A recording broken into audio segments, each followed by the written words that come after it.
Salah satu pasien suspek meningitis Made Sukanaya yang terserang pendengarannya mulai menunjukkan perubahan positif. Pihak Rumah Sakit Tabanan berharap pendengaran pasien bisa kembali normal. Pendengaran Made Sukanaya, salah satu pasien yang mengalami tuli akibat suspek meningitis Streptococcus suis, sudah mulai membaik.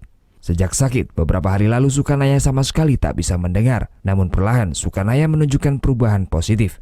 Kini Sukanaya merasakan kupingnya mulai mendenging. Niki aneh, niki kita dengan napi aneh-aneh cuma ngerebak gitu.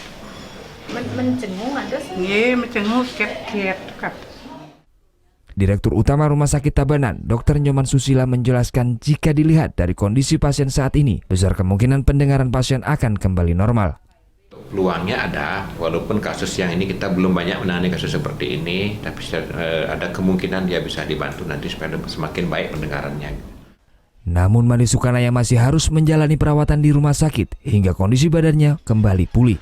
Saat ini pihak rumah sakit juga masih menunggu hasil pemeriksaan sampel darah dan cairan otak dari Laboratorium Mikro Rumah Sakit Sanglah, Denpasar. Jika hasil tes menunjukkan positif meningitis, pihak rumah sakit telah mengantisipasi dengan memberikan obat yang sesuai seperti saat ini. Surya Sanjaya melaporkan untuk NET. Thank you. Udah selesai nonton beritanya? Jangan pergi dulu dong. Subscribe dulu dan nonton tayangan lainnya di sini. Subscribe, nonton lagi. Subscribe, nonton lagi.